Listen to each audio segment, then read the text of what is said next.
can't tell y'all? You tuning into the best morning show on the globe. It's Bradham and Emery in the morning, y'all.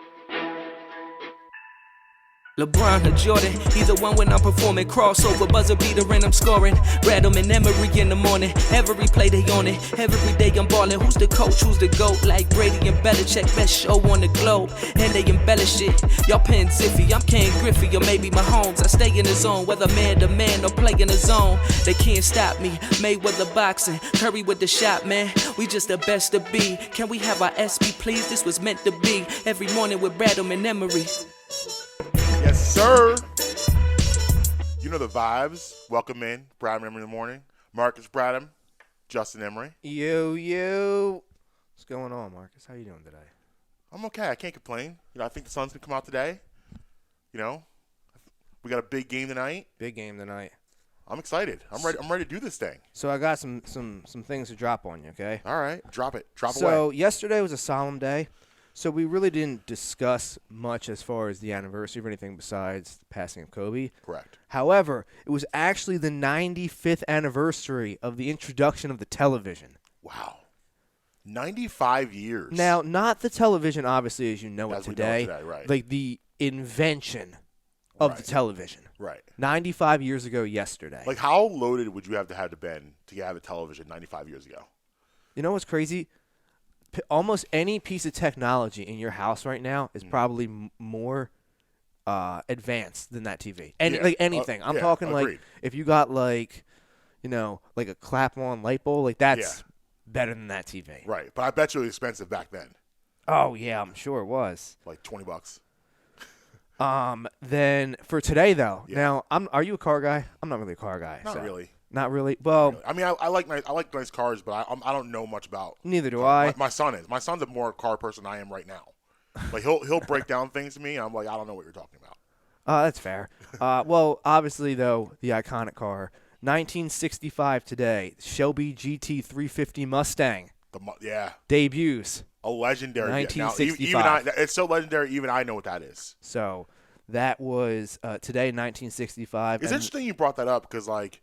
I just had a conversation with Amber the other day about how I think I want a muscle car for my collection. Like I want it like not my everyday car, but I feel like I want a muscle car, like a old like one of those old school when you start it up with the key goes boom boom boom boom boom. I want one of those. So, I've actually thought about this, multiple times. Yeah. If I had enough money to afford multiple vehicles, like for me to drive, how many cars would you own? Like how many cars really for you to use could you possibly I'm not going own? above 3. Okay, I'd actually go to 4. You're at 4? Okay. I've come to 4, okay? All right. I'll break the ones down for you, okay? Yeah. Now, we live somewhere where there's inclement weather, and Correct. I believe that's why there should be 4. Okay. Had I lived somewhere tropical, and it would only be 3. Okay, so number 1, you have your everyday vehicle. Yeah, that's on my list. You're out, you're going to the drive-thru real quick. Yeah. Your everyday car. Yeah. The Aaron's car. Yeah. Now you can afford you can afford multiple cars. So what kind of car are you buying for your everyday car? My everyday is probably gonna be a BMW. Okay. That's gonna be the everyday. My everyday car is gonna be a Tesla. Okay. You're a Tesla man? Yes. All right. I will get that's my everyday car. Then I have my inclement weather / sometimes you just gotta buy big things car. Okay. I'd have a Raptor, which is a pickup truck. What is a It's a type of pickup truck. Okay. Monster. Like I shouldn't say monster truck. It's not a monster truck, but it's a beast. It is a beast of a truck. Yeah. So I'd get that. Like I said, obviously, if I don't live in inclement weather, I wouldn't have that. Right. Then I'd get my higher up, car. I'd probably get like my BMW, my Mercedes, something like that. Okay. Yeah. Okay. Okay. Something that's like. Would that be so? You calling that your flex vehicle? Well. So that's just like your just upgrade. Yeah, like that's like okay. Say I'm going out to a fancy restaurant for a fancy restaurant. Date night. I'll pull up in the Mercedes. So it's flex version 1. Yes. Yeah. Okay. All right. Then I'm flipping the switch. I'm going above that. Okay. Now, I don't really like. To me personally, there's no difference like Lamborghini for like all. I don't care about any of that. Personally, I'm flipping the switch to go above that. I'm getting me an SUV Porsche. Specifically, the Cayenne. No. Even better than that. Yeah. It's I forget the exact model of it, and I'm probably butchered the pronunciation of it anyway. But it's essentially like the Ford Explorer size Porsche. Okay. It's bigger than the Cheyenne, like you had said. Like, so that's your flex. Yeah. Okay. Specifically the SUV one. See, I'm with you. And Flex version 1's drop top. I like it.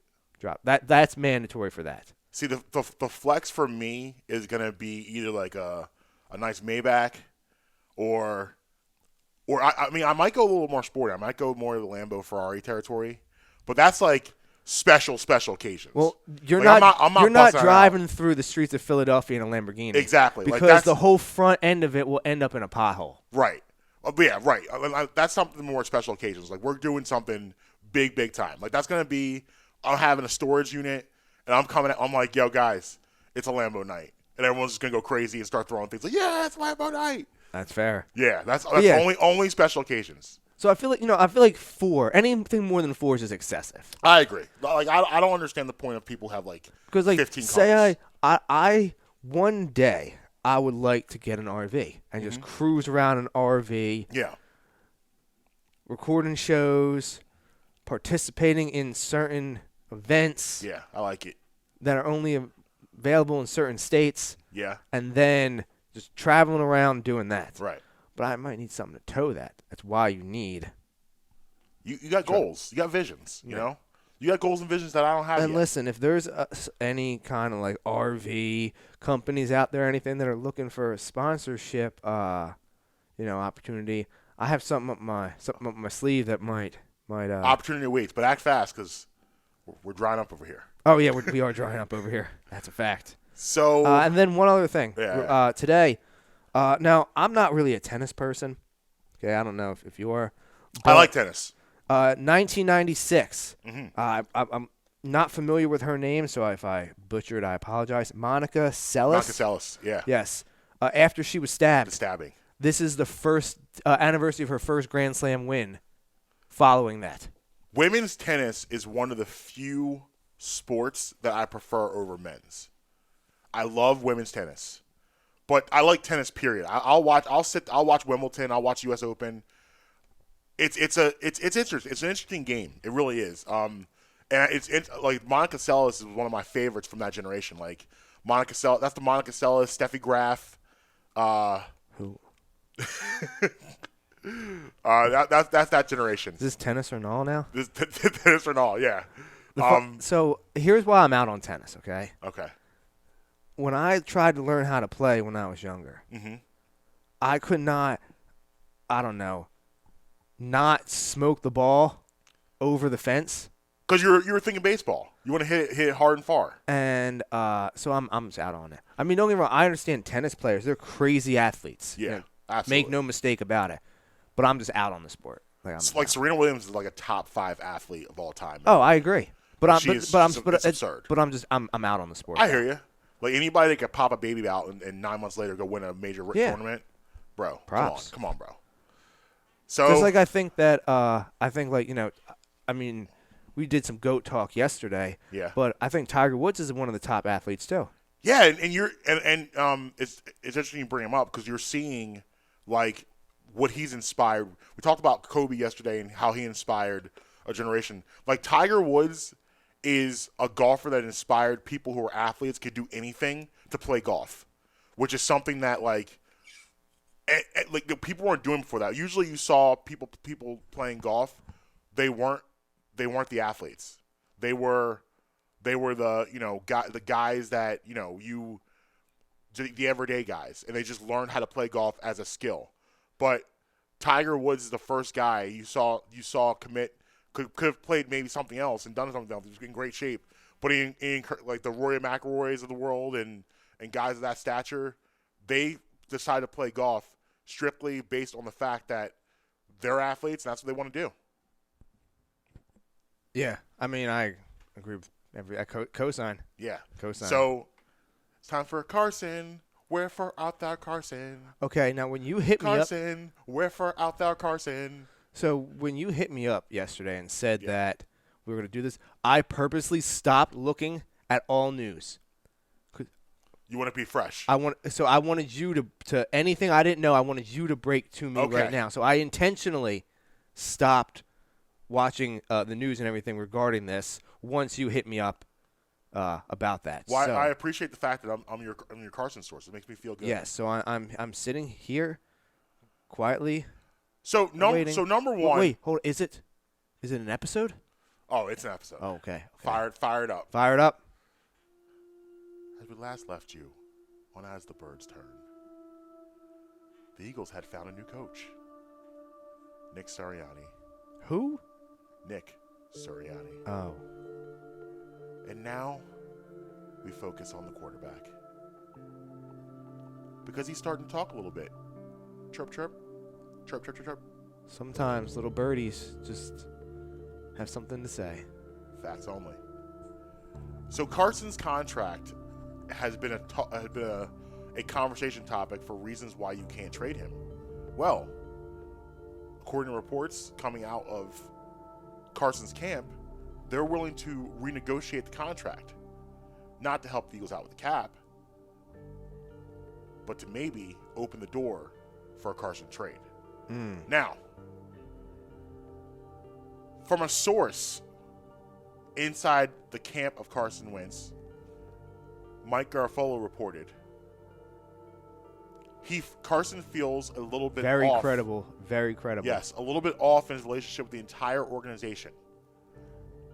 A lot of people, and there are a lot of hurt feelings on his end with how this whole thing was handled. Mm-hmm. He's hurt. I heard this when he said it live. He's hurt. He's sad. Mm-hmm. Sad Carson. He doesn't understand. Get it? He literally hurts. See what I did there? I see. I like it. Wordplay. Yeah. When's your appearance on Breakfast Bars? Never know. But, I mean, is this the?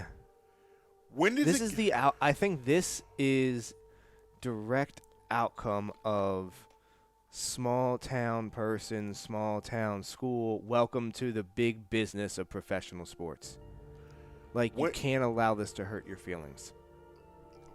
You have, like, at the end of the day, everything. This hurts him. Like, this hurts him more outside the organization than it does inside the organization. Because people inside the organization have an emotional attachment to you. They drafted you. You've been here. You know, Philadelphia, like, if Carson Wentz turns this around, he will become re-endeared to the fans, and everybody will love him. He has the advantage here. You always have the advantage of where you got drafted. But a person this fragile mentally, yeah, this is obviously a fragile mental person. I agree. I don't know that I feel he has the ability to turn it around after reading things like that. Like, at what point does someone look you in the eye and say, "Hey, Carson, listen, bro, you need to man up a little bit"? Because you look at everything that's happened here, all the things that's taken place, every aspect of this story, and as much as there are arguments that he was not handled correctly and things were not done in his favor, going back through, the end of 2017 to now, you've got to take responsibility for your play on the field. Yeah. And the reasons why you got benched. I agree. You didn't get benched because they don't like you. You didn't get benched because they like Jalen Hurts' personality over yours. You got benched because you weren't playing well. And you were intentionally doing things, according to that report, you were intentionally doing things to make things worse for you on the field. I heard this morning a report on my way in here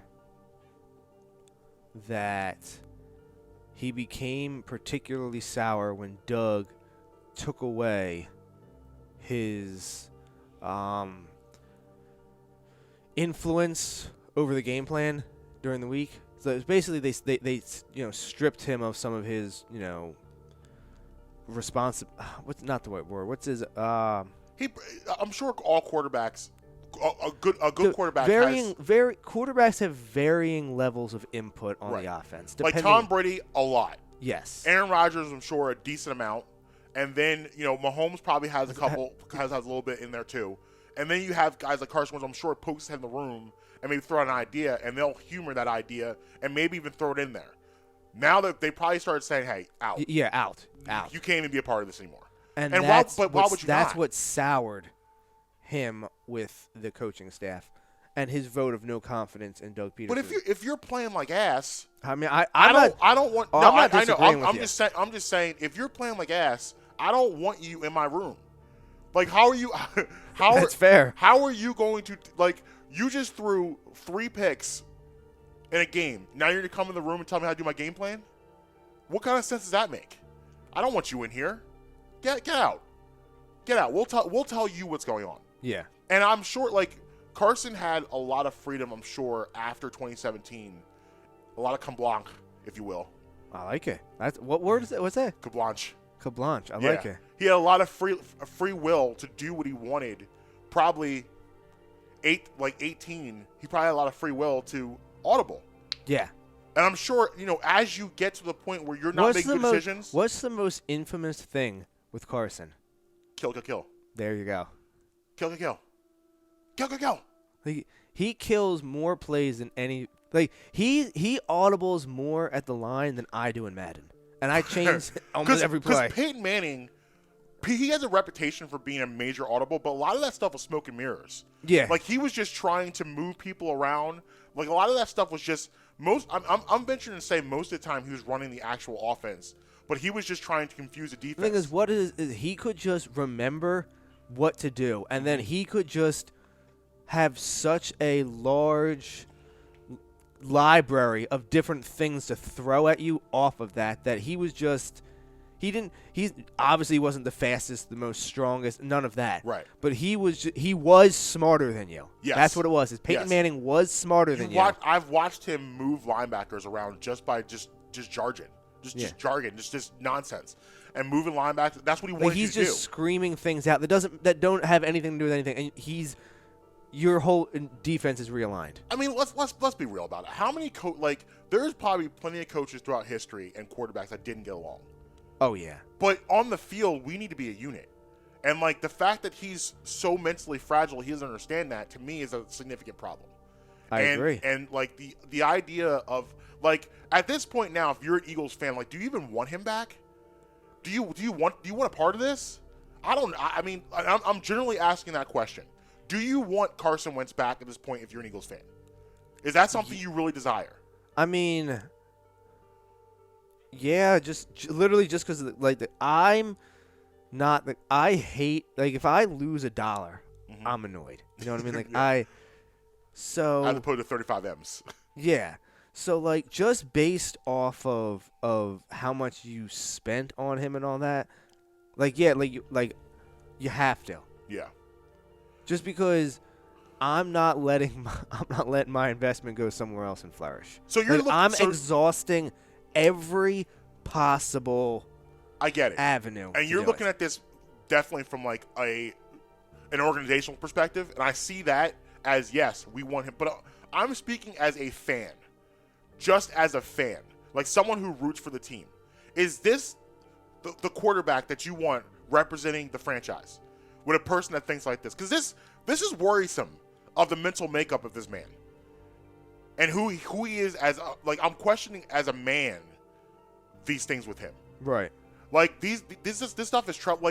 And it's getting progressively worse after the season. I feel like we're at an all-time low with the Carson morale of things coming out of his camp and things being reported about him. We're hitting rock bottom here. Yeah. And we just watched him get benched for a rookie, but this is rock bottom. I'm so just numb to the team. I need them to go away for a few months. Yes. I need the Super Bowl to come over. I need the Eagles to go away for a little bit. I don't know that that's happening this year. I know, and that's what I'm worried about. That's what I'm worried about. Think about it this way. I feel like this is the most that I've talked about the Eagles post-playoffs Yes. and offseason stuff, and I can't remember another time that has been this dramatic of conversation. But listen, that was the negative. Now we need to focus a little bit on the positive. You got some good things coming. We got some good things. We got a big game down in South Philly tonight, Sixers-Lakers, and for a big game, we need a big guest. On the other side, from Sports Illustrated, we're going to have Justin Grasso join us and talk a little 76ers basketball. It's Brad in the morning. Marcus Brad, I'm Justin Emery. We'll be right back. Hi, I'm Marcus Brad. I'm here to talk to you today about Uncle Mike's homemade ice cream. USA Today selected Uncle Mike's as the best ice cream parlor in Pennsylvania. Uncle Mike's is family-owned and dedicated to the production of premium quality gourmet ice cream and sorbet. Made fresh daily on the premises using the highest quality ingredients available, Uncle Mike features over 30 unique delicious flavors offered in scoops, sundaes, shakes, and special order ice cream cakes and pies. Uncle Mike's homemade ice cream is located at 537 York Road in Warminster. It's open all year round, serving you happiness one scoop at a time.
Yeah, man, welcome back. Brad Emery in the morning. Marcus Brad, I'm Justin Emery. Yo. Hanging out with you.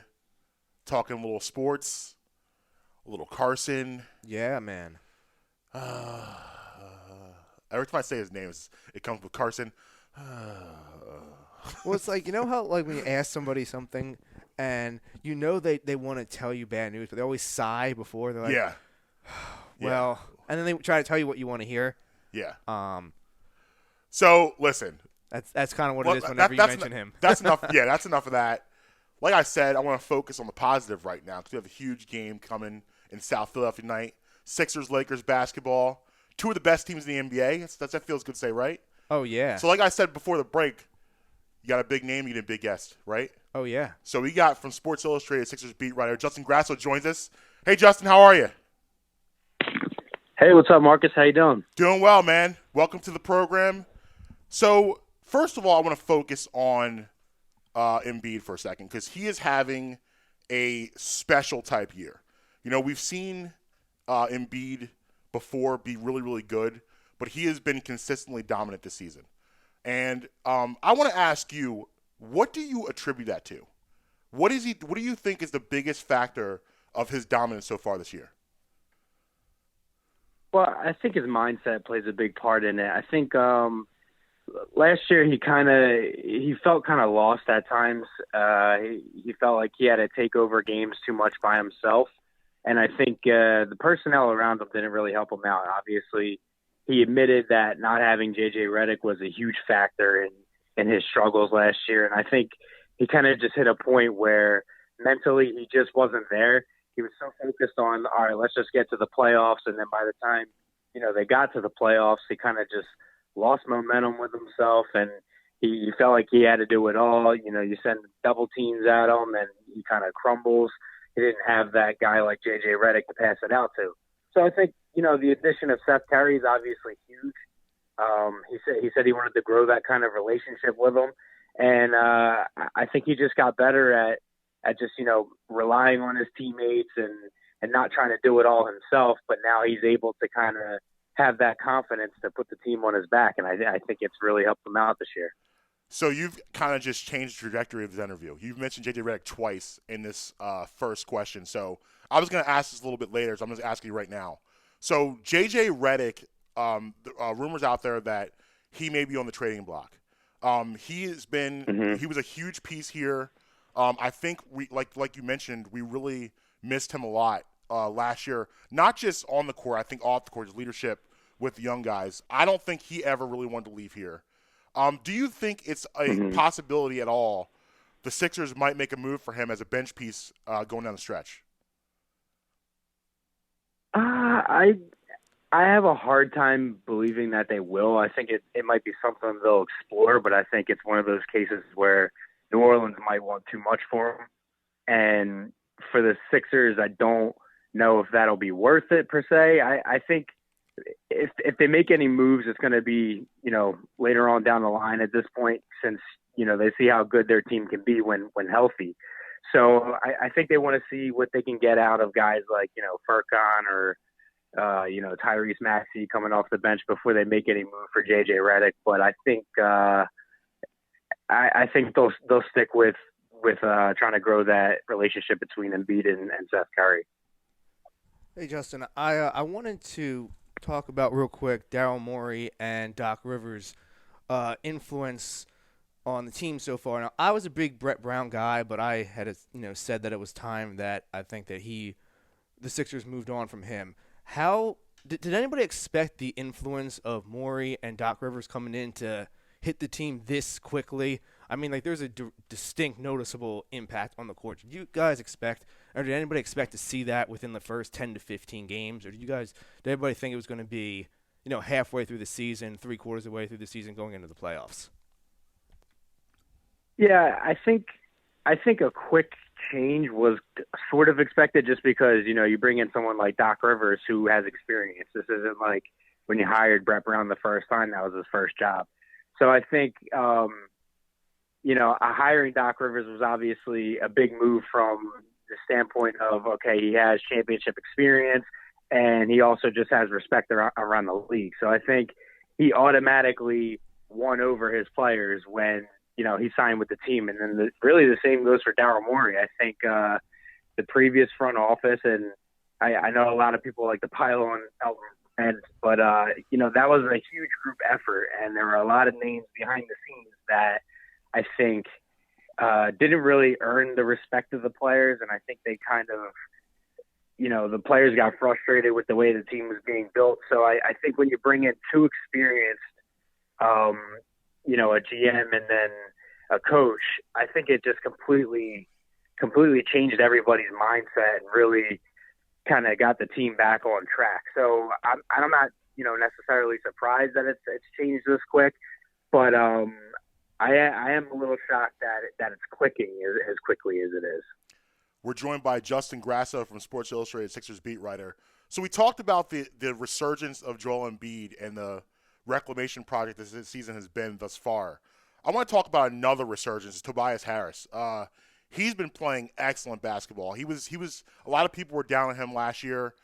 His decisiveness. I think he's become an elite decision maker very early on. I know he's played his best basketball under Doc before, and it looks like it's happening again. You're not really going to – I don't think it's realistic to think that at least this year Ben Simmons is a guy who's going to be a closer for this team. Do you think Tobias Harris has what it takes to possibly be a guy you can go to in the last 2 minutes of games? I think he's becoming that for sure. Obviously I don't want to get too ahead of myself here. I know everyone's saying, he's having an all-star season and he does look great. But, we obviously attribute that to Doc Rivers knowing that this guy needs to just make quick decisions. I think he was kind of in the same boat as Embiid last year where he thought, all right, I'm making a huge contract and I got to try and do everything myself. And he's trying to do too much at once. And then, you get a guy like Doc Rivers who knows, no, this guy needs to just catch and shoot, make the quick decisions, and he'll become the player that we expected him to be. So in terms of if they can draw up the right play for him towards the end of the game, he can make that shot for you. But obviously you want to see him do it in the playoffs too before you get too ahead of yourself. But I think right now he looks like the guy that you can go to him at the end of the game as long as the situation's right. You're not trying to get him to do too much with the ball. He's just going to catch and shoot. I think he can be that closer for you. So last year, Shake and Korkmaz were competing a lot for the same minutes, and this year, Shake looks like he's taken the decisive lead in that. But we're still seeing the Korkmazes, the Mike Scotts, get in. Is that just some early season, Doc playing with some things, or is Korkmaz and Mike Scott guys who they expect can really impact and contribute on this team through the course of the season and into the playoffs? Yeah, I think early on from when it was training camp, Doc Rivers really raved about Mike Scott's training camp, and he also seemed pretty high on Furkan as well. So I think those were three names, Shake Milton, Furkan, and Mike Scott, that kept going around during training camp, and those were clearly Doc's bench guys. And then obviously Furkan had the injury early on, and Mike Scott had the injury early on, and Shake Milton lived up to the hype. So I think right now Doc is trying to sort of give guys like Mike Scott and Furkan Korkmaz that chance to kind of, live up to their training camp hype. But I can't imagine, seeing Furkan out there for much longer if he continues to, struggle the way that he's playing and the way Isaiah Joe looked before Furkan returned. He looked good. So I think it's kind of in the back of Doc Rivers' head where, if Furkan kind of keeps up the play that he's, the level he's currently playing at, then it's only a matter of time before he gets switched out of there. And then as for Mike Scott, there's nothing you can do about the injury right now. But I think at some point soon they're going to have to figure out, like, all right, is this guy going to be reliable this year in terms of how he plays, and can he stay healthy? Or is it time to start looking for some help through, the trade market to find someone to back up at power forward? So, Justin, I know you're a busy man, so we're going to do two more and we get you out of here. I want to focus on tonight down South Philly. You got a big game. This is interesting because I don't often obviously I've never played in the NBA or play on that type of level, so I don't know how players look at games like tonight, where you got the Sixers and Lakers. Lakers playing fantastic basketball. LeBron James looks like a guy who is the 12th man on the bench the way he's playing. He's playing with something to prove. And he looks extremely comfortable in his own skin. And he's been on a tear. Puts up 46 in Cleveland just because an assistant clapped him the wrong way. So he's playing really, really well. They're coming in white hot. If I'm not mistaken, I still think they haven't lost a game on the road yet. Is this a game do the players look at this game as a barometer game? The Sixers are the number one seed in the East. Are they looking at this as something to prove? Is this a game for them that they're like, this is a measuring stick for us? Yeah, I'm sure they have to be. I don't think they'll admit it. I think they'll probably try and take the route of saying, well, it's just, what are they, 20 games in the season? Well, it's just game 20. But, obviously you're playing the Lakers, and Doc Rivers said it, I believe it was Monday night. He said, that team is better than they were last year, and that's the champions, and they're coming to town. So obviously there's some sort of message in the locker room that, we need to be on our A game. We need to show the league that we're the real deal. Because remember, the Sixers, they weren't favorites the way they were last year coming into this season. They kind of had a quiet offseason in terms of how the media discussed them. Right. So this is kind of the night that, you can come in and prove that you really belong where you're at in that first seed in the Eastern Conference. Because, you think about it, they beat Miami, they beat Boston, but both teams were shorthanded at the time. So this is kind of their real challenge. They should be fully healthy aside from, the couple of bench guys. But yeah, I definitely think that this is a game that no matter what they say, they can tell you that they're going in to play and they're not thinking about all that, all they want. But obviously this game means a lot more than your typical game on any night. Absolutely. So yesterday was the 1-year anniversary of the tragic passing of Kobe Bryant, his daughter Gianna, and the 7 in the helicopter crash. I wanted to ask you before we got out of here. We got Sixers Lakers tonight, the anniversary of Kobe's passing yesterday. What is your favorite Kobe memory? Oh man, it's so funny talking about it because I always talk to people about Kobe, and obviously I think any basketball fan loves Kobe, but growing up in Philly and being an Iverson fan myself, it was always hard to embrace Kobe's legacy. Right. Absolutely. But really, just any time he came to Philly, because I always went it, because it was always wow, Kobe Bryant versus Iverson. Right. And it was one of those things where it's I love to hate him on the court. So just any battle with them two was just it was just really amazing to watch. And then I'm also grateful that I got to witness his final game. When he played, I forget how much he put up that night. Do you know his against Jazz? I think so. Against Jazz, it was 60. I just remember watching it. Yeah, it was 60. Yeah, there you go. So I just remember watching it, and I was just smiling. I'm damn, I really had an issue with this guy. And then it's you just sit there, and it was just so great to watch. And it's, that's really I can't speak for everyone else there, but my era is Michael Jordan.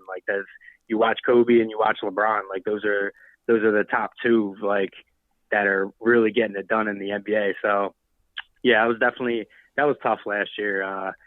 Hearing about that, and hopefully they do something nice again for him tonight. I know, I believe I heard that Kobe's family said that they didn't really want the NBA to do too many memorials this year, but I'm sure they'll have something small for him, which will be nice. Right. I completely feel everything you said there. I had the same. Earlier on, I was definitely a Kobe hater because of living here and the 2001 finals and ripping the heart out of Philly and all that stuff. And then, as his career progressed, you really started to appreciate his greatness. And then all the things, you kind of start to see his true personality after the game, how much he actually loved Philly. So that definitely changed, my feelings towards him. But listen, man, I know you got to get the shoot around and everything, but we appreciate you jumping on for a couple minutes. And we hope we'll be hearing from you again. All right, man. Thanks for having me, guys. No problem. Justin Grasso from Sports Illustrated breaking down Sixers Lakers for us. Love it. So we got some time for the break, or what are we doing here? Yeah, we got about 2-3 minutes before the break. Yeah. All right. So, I'm excited. As a fan, I look at this as a barometer game. Okay. This is something for me that I look at as this is a game for them that I'm going to measure against, especially how well Lakers are playing. The Lakers, they're a better team this year than they were last year. Way better team. Bench wise, they're a complete basketball team. And like I said, LeBron James right now is, I don't know who, pissed in his Cheerios, but he is on a mission. Yeah, he is. He's on a mission. Did you hear the story coming out on Monday night? What happened? No. So, it was late third quarter. He missed a jump shot. And he said he looked over and saw an executive of Cleveland Cavaliers, and he thought they were clapping a little too aggressively. They thought they were clapping too hard, too excited that he missed a shot. He then goes on to outscore the entire Cleveland Cavaliers team 21-19, puts up 46. That type of stuff it's kind of the stuff like guys like me have always wanted to hear from LeBron and always wanted him to have that type of instinct. So it's cool that he's embracing that now. And, like, he just seems – I don't know what it is about him over the past year or two, but he just seems so less guarded. Like, he's a much more free-flowing in the way he's – in his press conferences and just as a person. I don't know what that attribute to, but – he definitely, I'm definitely liking this version of LeBron as my favorite version of LeBron. Okay. So I'm excited about tonight. Sixers Lakers. I'm so ready. I'm so in. I want to see how they look tonight. So I'm sure we'll get back to that a little bit later. Oh, for sure. We're gonna take a quick break though, and on the other side, we're about to get real. We're about to get real. We got a treat for you. Brad Emery Morning, Marcus Brown, Justin Emery. We'll be right back.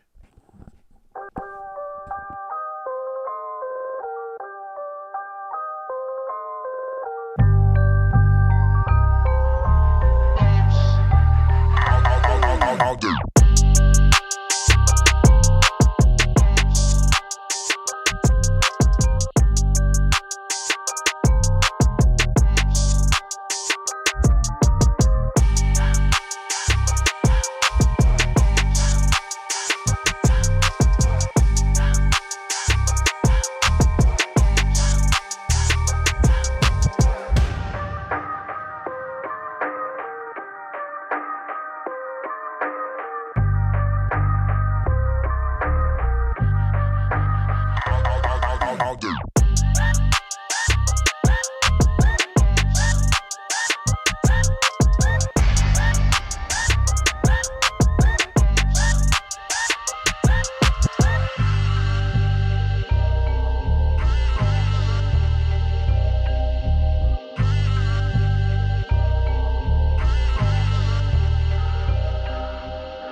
Yeah, man. Welcome back.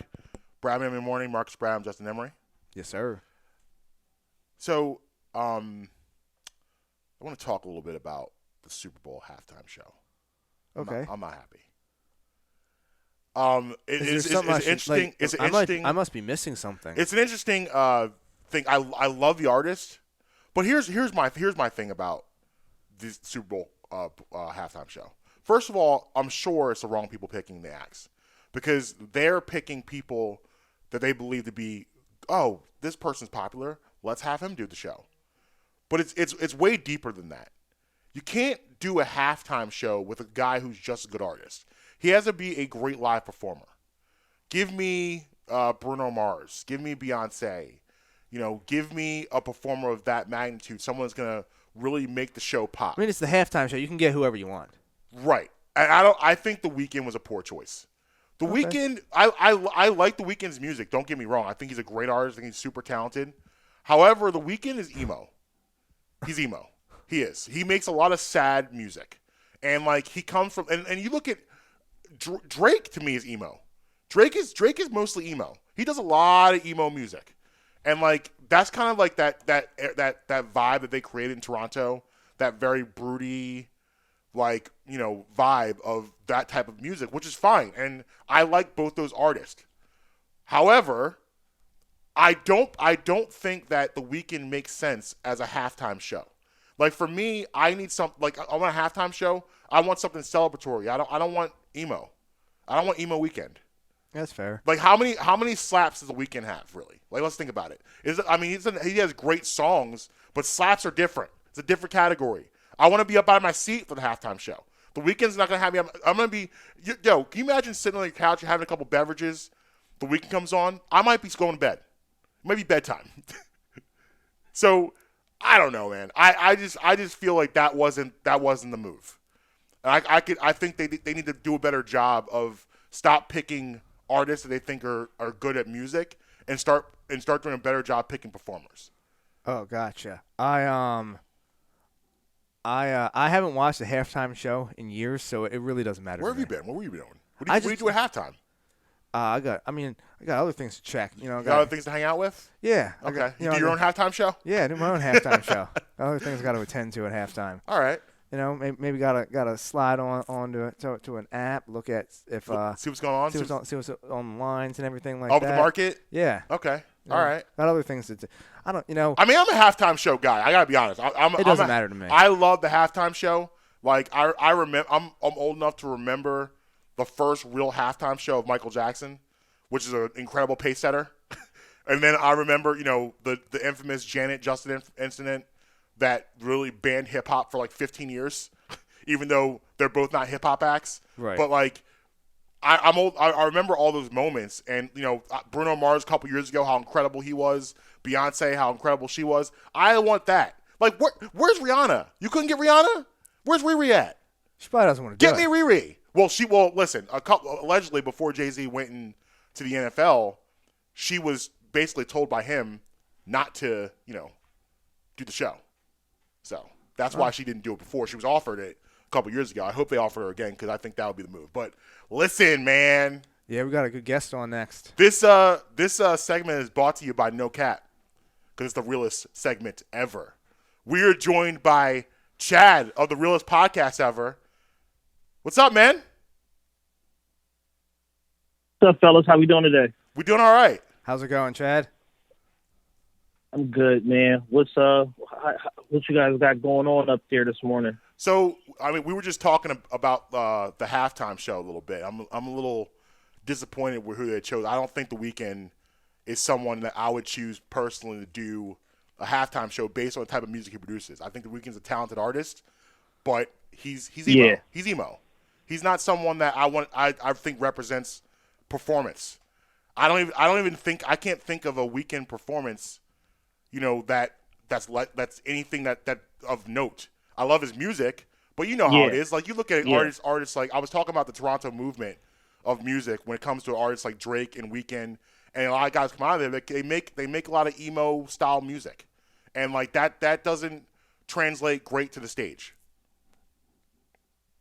Yeah, like, I don't really necessarily know that he has a bunch of like stadium level, performance records. Catalog is amazing, but right. Yeah, I kind of agree with you as far as like the performance aspect of it.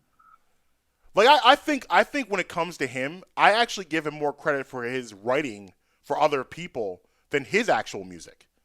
I think like he's a better, like he's don't get me wrong, he's a good artist, but his writing quality for other artists, I think actually I'm more impressed by than his actual music he's produced. Kind of like a higher level of Party Next Door. Like, Party Next Door, he's not like, obviously The Weeknd's done more than Party Next Door, but it's similar where their writing behind the scenes has almost been better than their catalogs. So, Chad, not sure. Yeah. I have no. I was about that one. I was telling him I have no opinion on the halftime show. I haven't watched it in years, so I was like, you can sit here and debate this with yourself. But yeah, you had sent me text yesterday, kind of going over a little bit of what you wanted to break down on the first debut of the realest segment ever. So I'm going to kind of just let you get everything off your chest before interrupting and discussing it. So, the floor is yours, my friend. All right, sounds good. This is Chad Fain, a.k.a. C. Diddy, one half of the realest podcast ever, and kind of keeping it in the vein of the music conversation. I just want to, like, kind of spark a thought out there for everybody in terms of who's doing the most as far as, like, urban music goes. And I want to lobby for Yo Gotti for president of Def Jam Records. We need to give Yo Gotti the flowers he deserves for being probably one of the 3 smartest people in the music industry the last 10 years. Over the last 8 or so years consecutively, few artists or executives have been on par with what Gotti has done for himself as a solo artist and for his label, CMG. He has a proven track record that he is the absolute best at breaking artists from the South and Midwest, which are currently the hottest markets in music. Starting with Snooty Wild, who had the multi-platinum song Yayo some years ago, to Black Youngster, Moneybagg Yo, 42 Doug, and a joint deal with Lil Baby. Lil Migo, who's also tearing up the independent scene right now. He's another Memphis artist.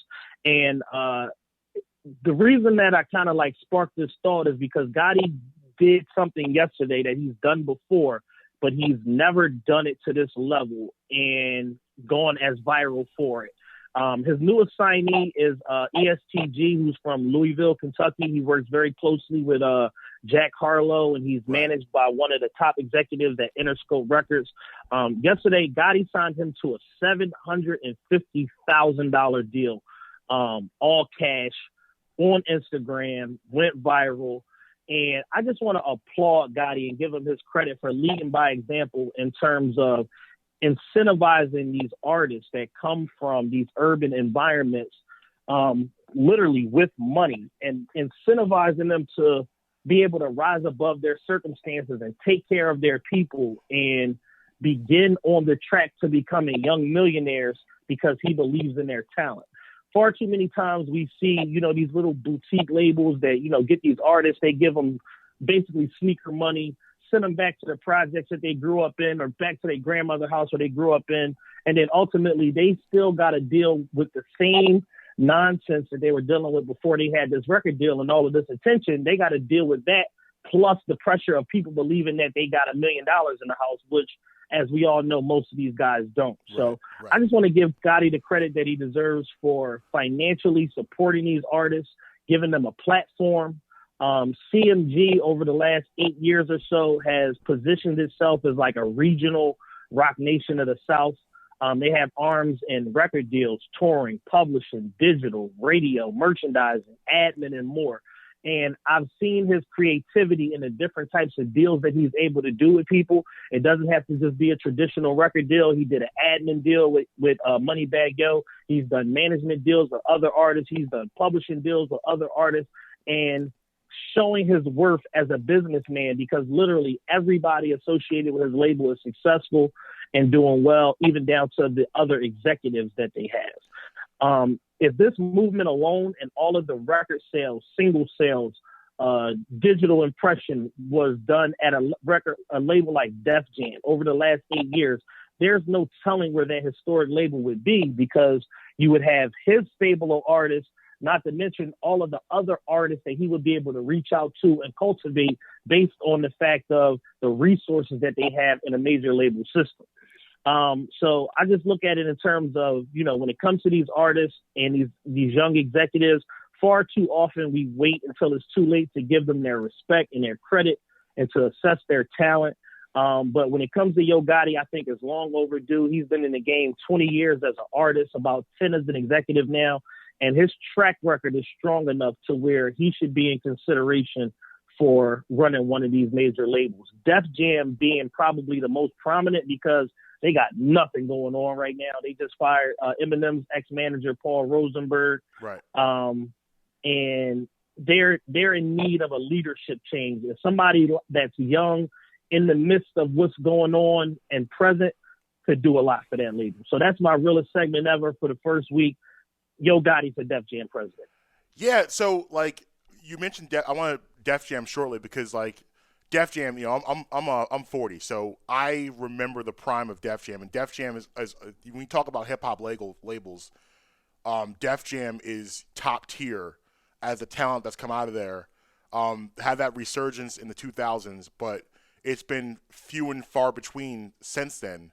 So that would be a good look for him to get in there. But correct me if I'm wrong, Yo Gotti's still with Rock Nation? He's managed by Rock Nation. Yeah, he's still managed by Rock Nation. Right. Right. So him as a solo entity, he's managed by Rock Nation. Right. His music business is currently through Epic. Okay. So I'm sure he seems like the type of guy, Rock Nation, most of you know who the head of that is. That's, Jay-Z, one of the GOATs, and also one of the shrewdest businessmen in the history of music. So I'm sure, Yo Gotti is a guy that was soaking up all that information and is moving a certain way. And you look at the business of hip-hop, right? The business of hip-hop is something over the past 15, 20 years that's really blown up. And it's unfortunate that artists, that just before him, like, I'll mention a guy like a DMX and stuff, someone like that, who we know he's had his personal problems and personal demons. But guys like that weren't taught, the Beanie Siegels, for instance, they weren't taught the business end of hip-hop. That's why it's hard for them to have longevity in the game that artists like Jay-Z has had or 50 Cent, or they are guys who parlayed their opportunity and their entity to other things that's kept them on top. So yeah, man, like Yo Gotti definitely is a guy. He's more musically wise. I would consider him to be more of the strip club culture, like the music he makes. I would say it's more of that. So a lot of people more mainstream don't really know that name. He obviously had Down the DM and songs like that, but he's more of the strip club vibes. But that's why it's so important for a person like that to be doing other things, because he's not going to exactly get the radio plays that Kanye West is going to get.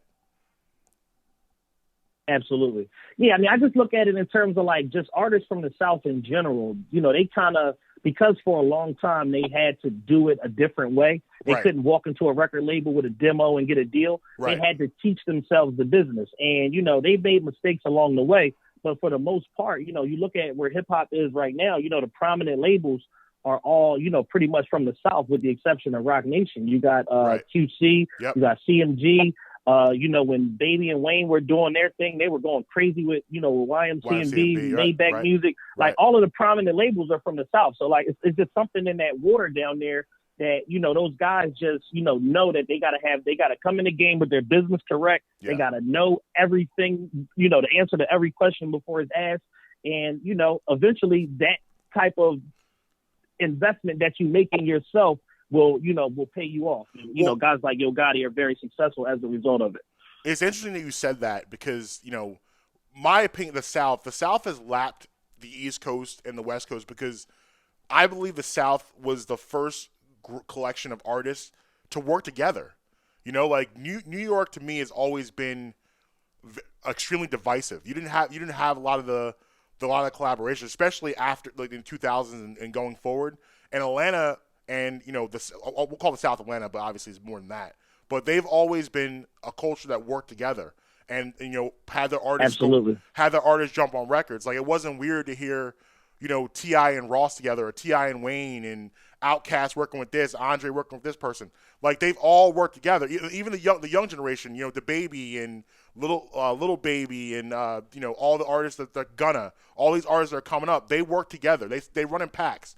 Where New York right now is like they all are individuals. There's not a collective group, and that's where the dominance of New York fell off, because they lost that because Atlanta started working together and started putting all this stuff together, and that's how we got here.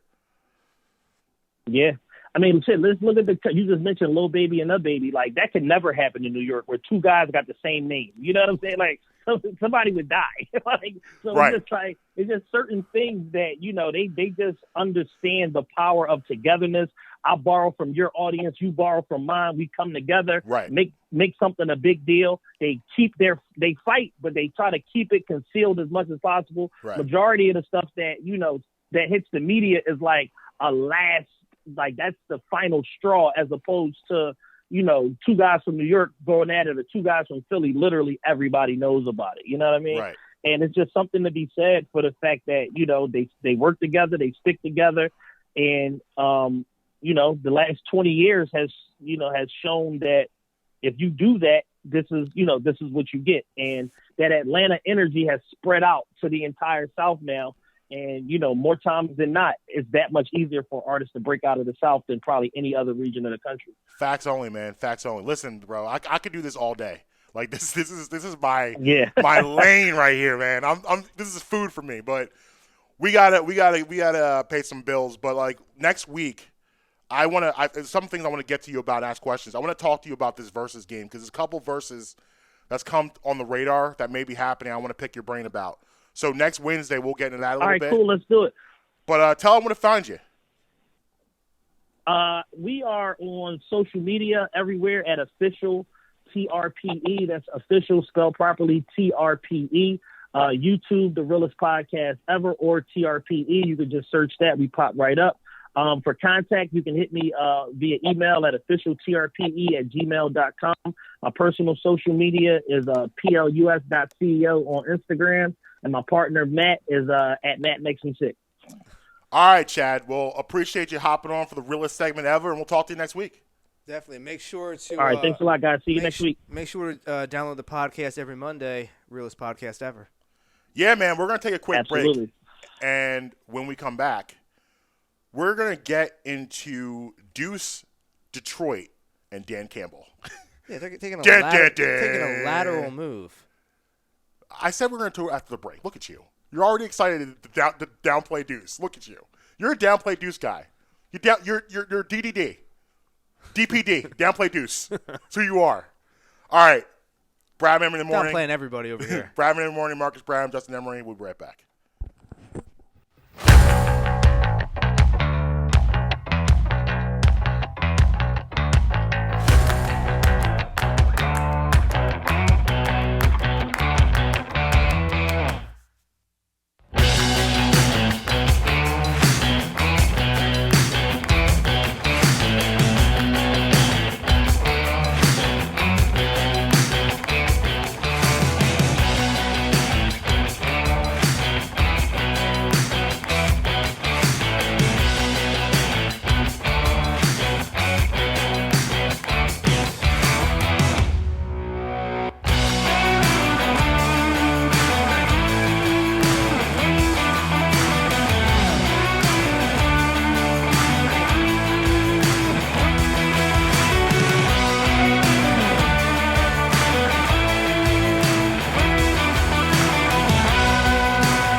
Welcome back, Bradman in the morning, Marcus Brown, Justin Emery. Hey, if you're a betting guy out there, I just looked online. Sixers right now are +4 at home.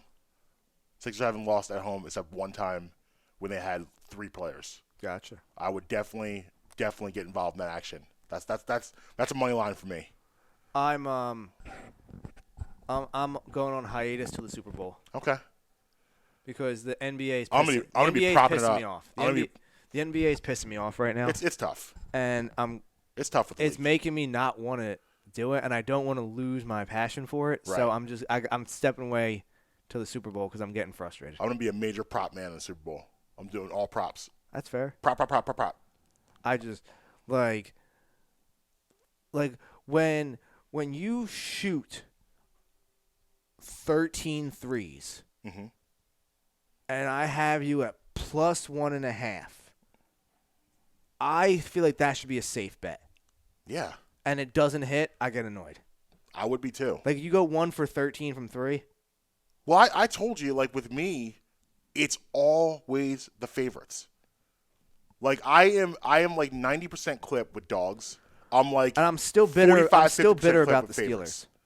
Steelers. Yeah, I mean, as you should. I'm still bitter about. I'm going to be bitter about this next year about the Steelers. Even the way it happened, like how that game just would turn into a cartoon in 5 minutes. Like, it didn't even look real. Well, I had told you that I was looking what the early cash out was. Yeah. But the server was so slammed with traffic that I couldn't get in. And by the time I got in, they were already down by so much that the cash out was a negative value. Right. Yeah. I mean, that was a tough one. But, hey, when they call it gambling for a reason, right? It's a gamble for a reason. You know what's not a gamble? What's that? These Reddit threads. Yeah. You know, these Reddit threads are fire right now. They are. Reddit is cooking at a high level. Let Reddit cook. Let Reddit cook. So, Deuce Staley. Don't even say anything. I already see your face. Just sit this one out. Just quiet. Okay. Deuce Staley has. Hold up. You deserve this one. Don't do that to Deuce. No, don't do that to Deuce. This is for you. This one's for you. Why are you giving me this one? What did I do to deserve this? Sit here. I'll get my violin out for you. I'm not a Deuce apologist. Why am I being painted in this light? I don't know what Deuce is, but I am happy that he decided that he wants to go somewhere where he's respected, like at least where he has an opportunity. Now, here's my question. Let me ask this question real quick. I don't know if Detroit was the move. Can I? Like, how do you watch? I have a question for you as well. How do you watch that press conference with Dan Campbell and then say, "This is where I want to go work"? I was just gonna say, like, this regime is shot already. I was just about to say, do you think he ate some kneecaps the other day? He's gonna have to. He's gonna have to bite some kneecaps. Like, how do you listen to that man? Do we still have that clip around somewhere? Yeah, I can dig it up. Yeah. I just want to. We need to play again. Give me a second. Give me a second. I'll dig it up. Just in case you haven't heard this clip, the head coach of the Detroit Lions, Dan Campbell, committed to 3 to 4 felonies in his press conference. I'm gonna have to get our guy Dan on to break down the different. Dan on Dan. Yeah, I like it. He'll have to break down. He clearly incriminated himself. Yes, several times. So I don't know, like, that was the move, because there was talks that he had interest from Chicago. Matt Nagy was interested, and I would listen. Chicago's not a world beater, but at least you're going to a guy. Matt Nagy is close personal friend with Doug Peterson. They work together. They have a relationship, and it's a more stable organization. Detroit's a dumpster fire, and it's been a dumpster fire for years. So I don't know what you're going to learn from there, unless maybe he's hoping that this guy, falters out, and then I take over. But I don't know. This wasn't the place I would go work. Who wants to go to Detroit? Yeah, ever. Not to work, not to visit, not to pass through. You got guys like this around here. I just got the clip for us, so you'll hear this right now. Listen to Dan here. So this team's going to be built on we're going to kick you in the teeth, all right? And when you punch us back, we're going to smile at you. And when you knock us down, we're going to get up. And on the way up, we're going to bite a kneecap off, all right? And we're going to stand up. And then it's going to take 2 more shots to knock us down. Sociopath. All right? And on the way up, we're going to take your other kneecap, and we're going to get up. And then it's going to take 3 shots to get us down. And when we do, we're going to take another hunk out of you. Before long, we're going to be the last one standing. What is this, Mortal Kombat? That's going to be the mentality. Yo, if I'm the owner, I literally, as he walks off the podium, like, I'm sorry, this isn't gonna work. I know I said you had the job. That was cannibalistic. But then I heard this, and we can't be doing this, because if you're Detroit, you just want some stability. When was the last time Detroit had stability? Does that sound stable to you?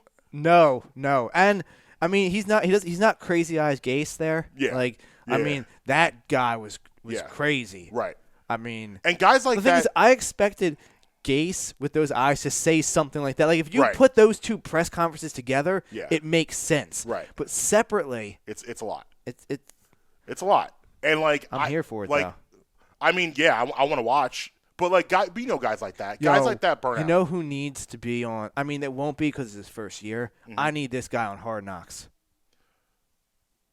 So that's the rule. First year. First year head coaches do not have to do it. Like there's certain clauses that we need to hope the team can block out. Yeah. And one of those is first year head coach. We need to hope he survives second year because if he does, I we need that. We need that. I need Hard Knocks. Much watch television. Like, oh, Who's Hard Knocks this year? Who's the worst team? Jacksonville. well, Jacksonville's a new coach, so they won't.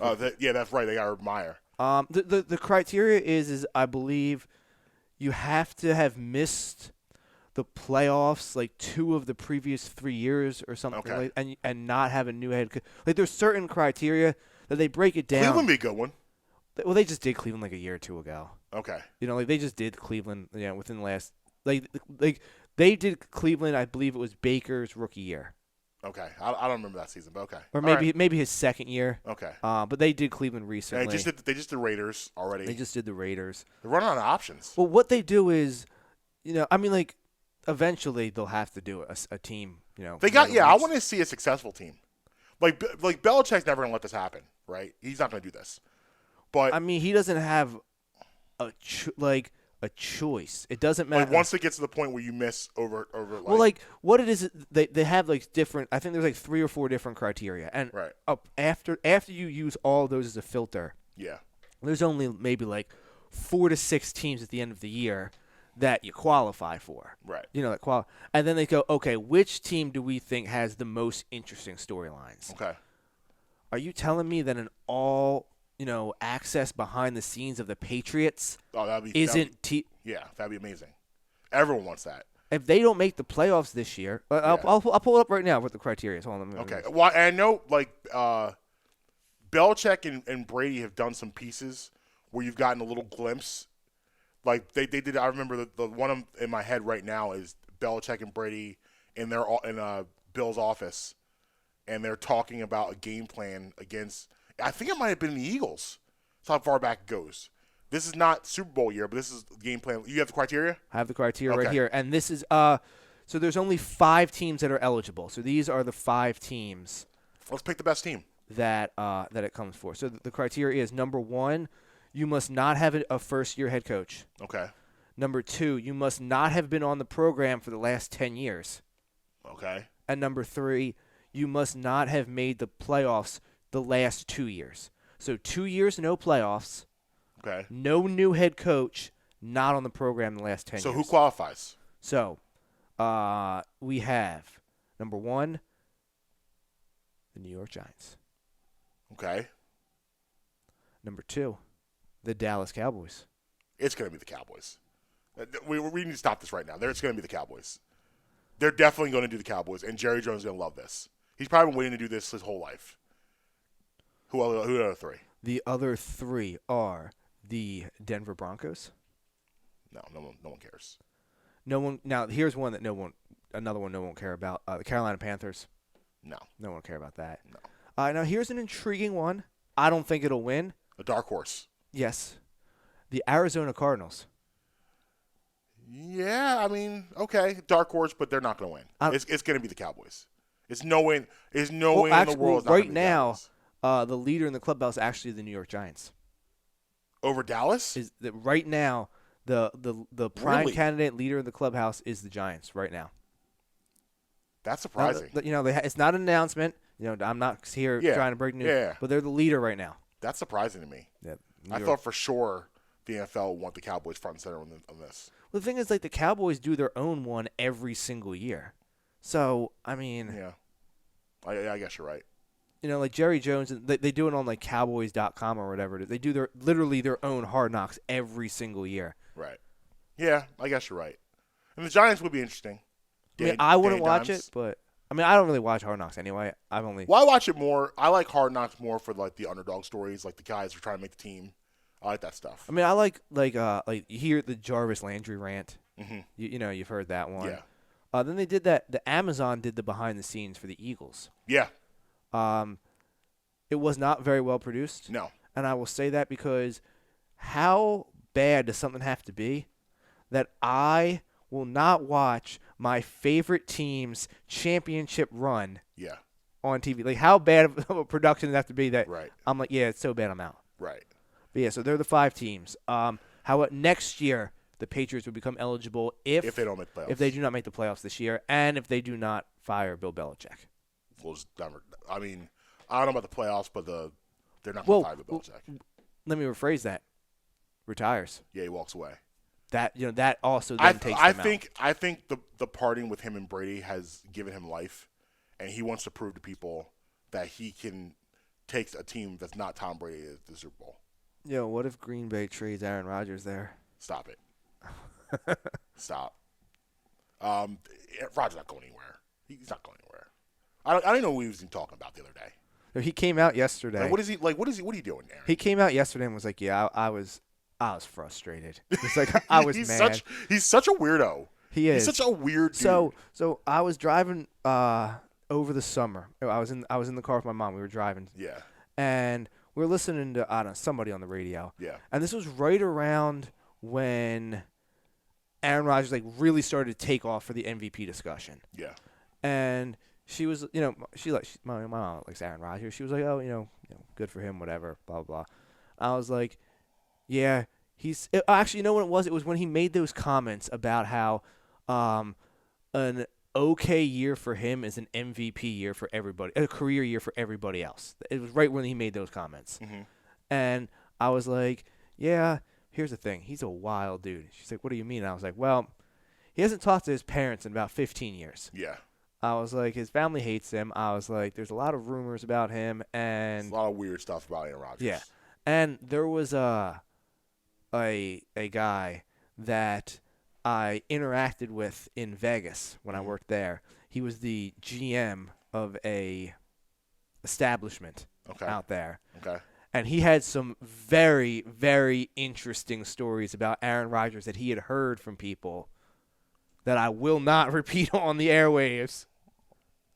But do we have a trailer of a story?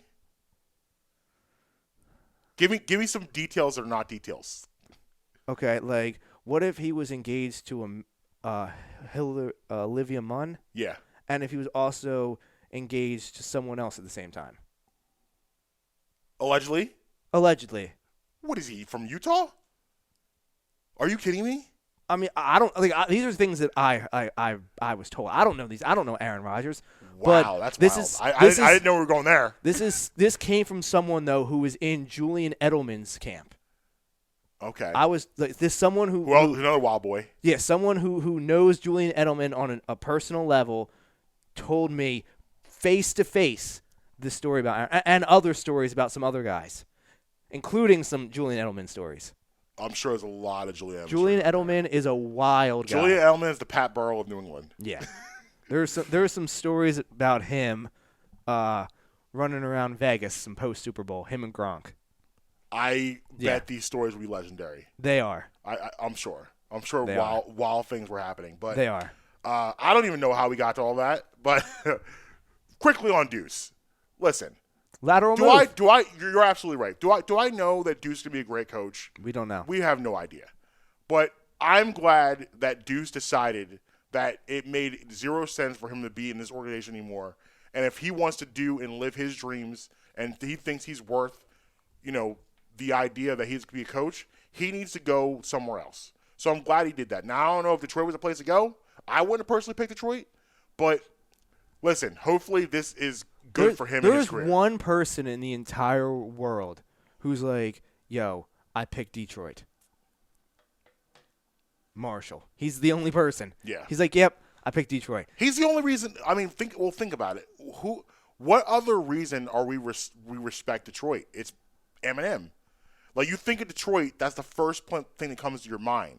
And listen, Detroit was a factory city, so it took a beating in this last quarter century because most of those factories closed. Yeah. So, now it's like a desolate city. So it's a hard place to have anything that's nice because you're not gonna attract free agents to Detroit. No, you're not doing that. It's just not happening. I agree. Like athletes go to Detroit to die. Yes. That's like a burial ground at this point. That's why Matt Stafford's like, peace, I'm out. Right.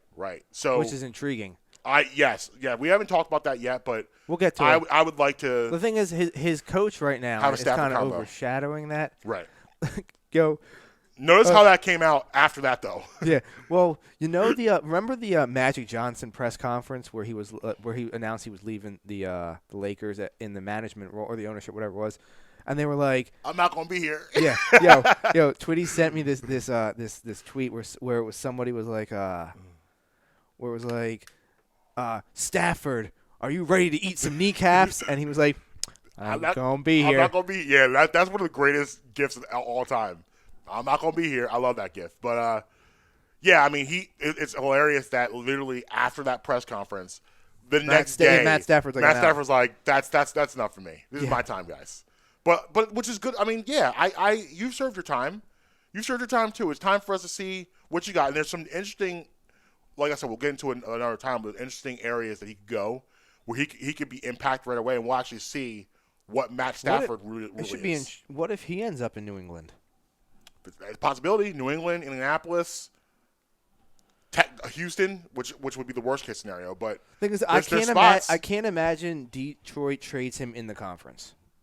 No, like he's going to be moved to an AFC team. I agree. I think Indianapolis makes the most. Now that Phil Rivers announced his retirement, that makes the most sense. Or maybe New Orleans. Well, no, they won't. Like I said, they won't keep. Oh, right. So at least I wouldn't. I wouldn't if it's me. But it is Detroit, so I guess we'll see. But I know we're gonna take a break. Had arguably the best running back and arguably the best receiver ever in the same franchise, and they both willingly quit early because they're like, we can't do this anymore. Yeah, you know what they said? I'm not gonna be here anymore.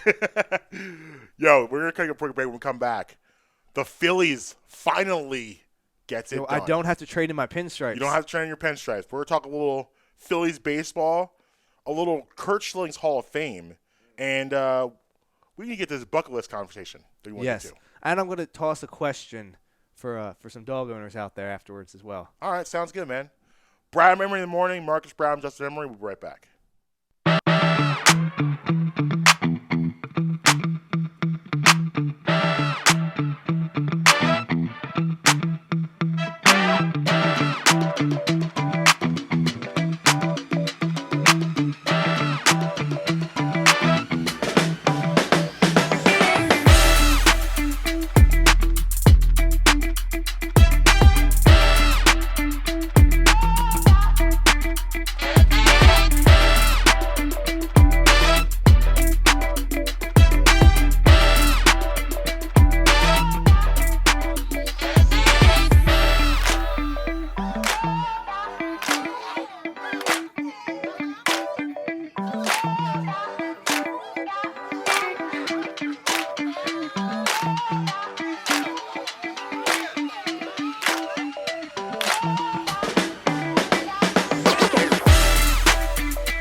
Yes, sir. Welcome back. Brown Emery in the morning. Marcus Brown, Justin Emery. So yesterday you sent me a text that we need to address right now before we get into the Phillies. Okay. So you sent me a picture. First of all, I thought it was like just a pickle.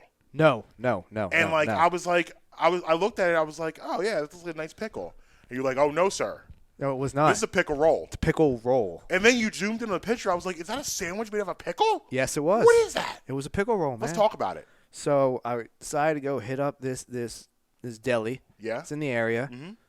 And I was looking at their menu. I'm scrolling through the menu, and all of a sudden, it says, "Try it on a pickle witch."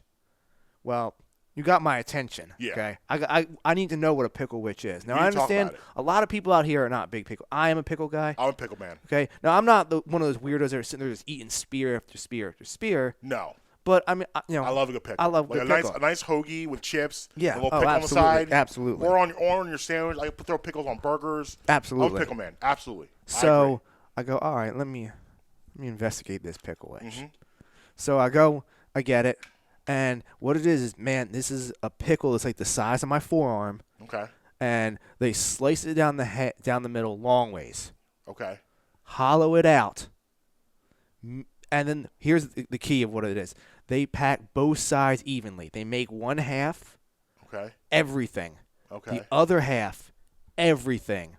Slap it together, throw a toothpick through the middle, you have a pickle witch. Bro. That's need some it. next level stuff right there. You need it. Like, that's something I've never thought about. Never. But now I can't stop thinking about it. I know. Like, that's like, Pickle I might witch, have to man. hop into the Kia You might. and take a trip down there today and get a pickle witch. And here's the thing. It's right around the corner from Drake Tavern. It might be a pickle witch and a burger. No, here's the thing. They're husky. I was that's unprepared. I was going to unprepared. ask you is like, is it a filling sandwich? It was husky. Because for me, like we talked about this before, I'm a meat man. Like, I like my here's- stuff packed in. like- I like a lot of meat. A lot of meats So- and cheeses. So I was unprepared for the minimum on the card. You know, it's a real tiny mom and pop shop, so it's a Right. minimum charge for a card. Right. So my sandwich itself didn't hit the minimum.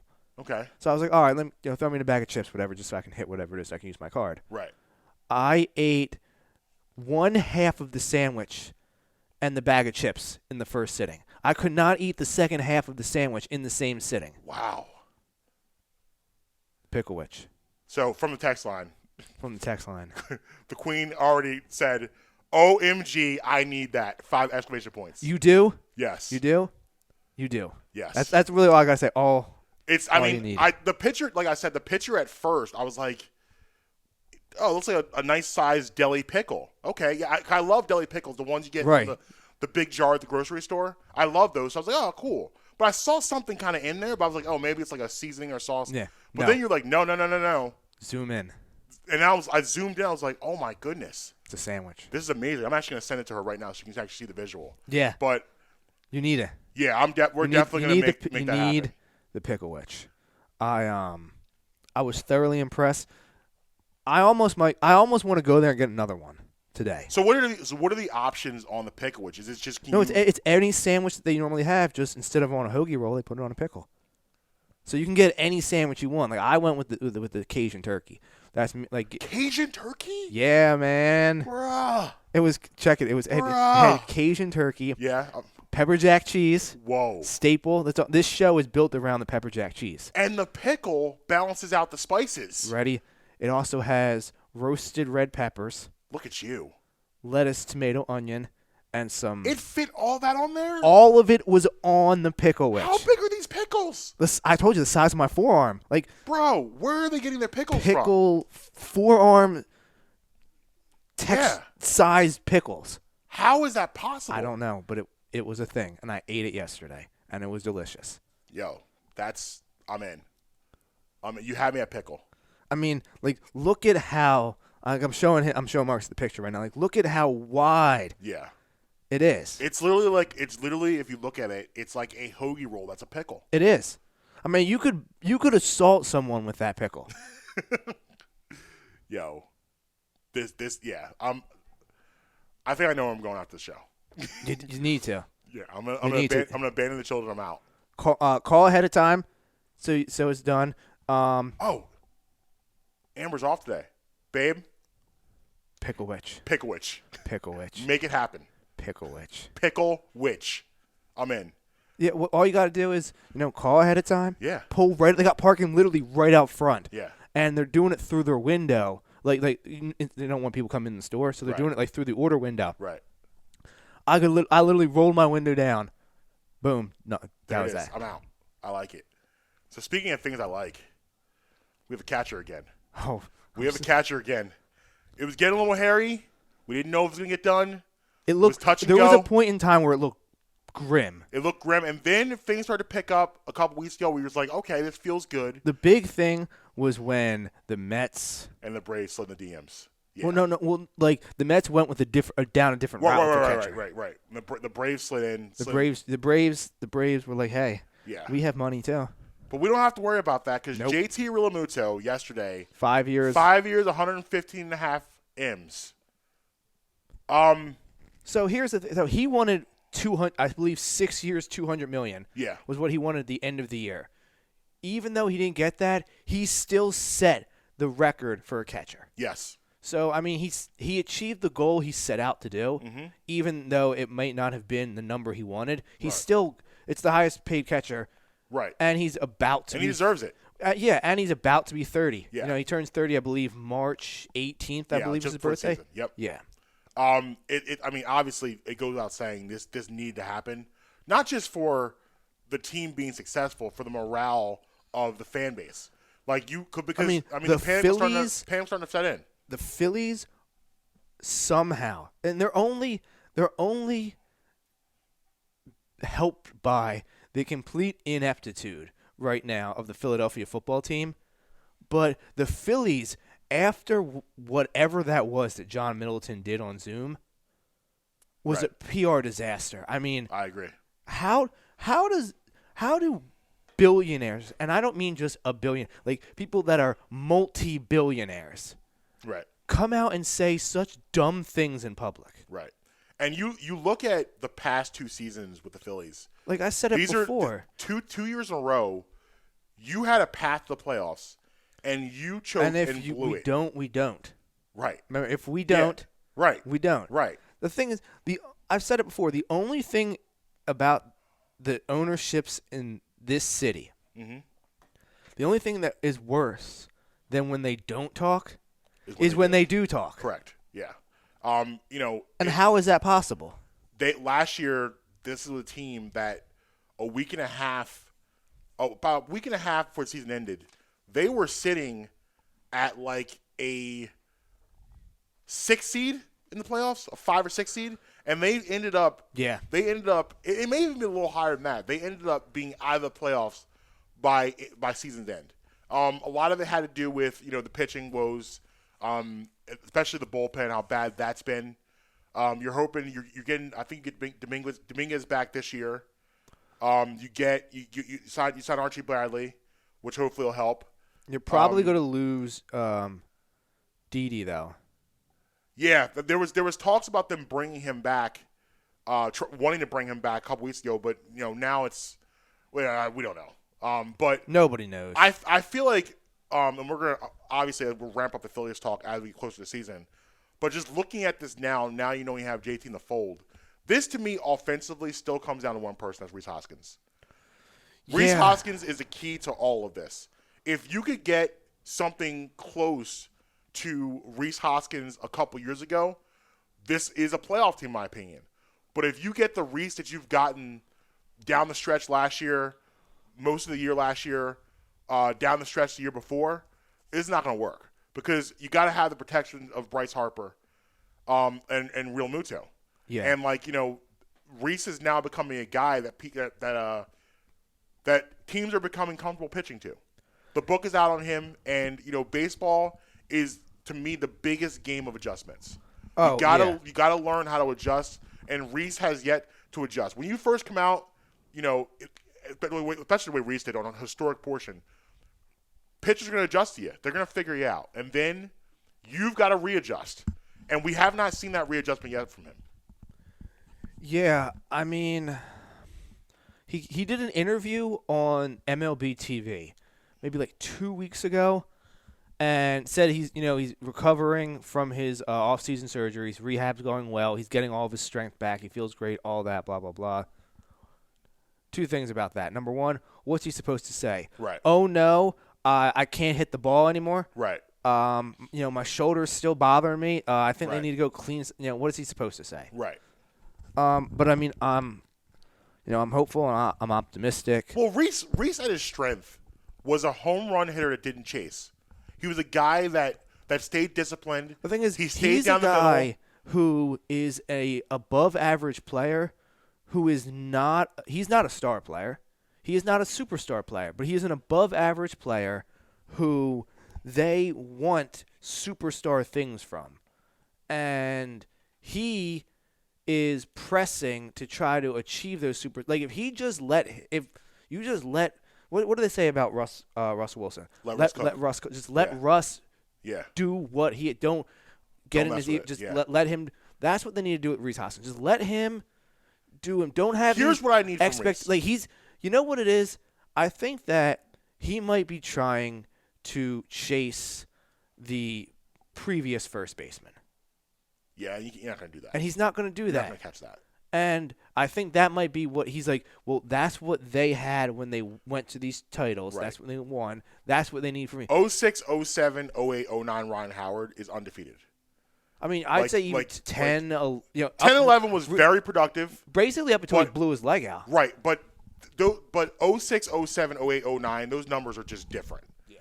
Like, he definitely had great numbers in 10, 11, but they weren't those 3 years.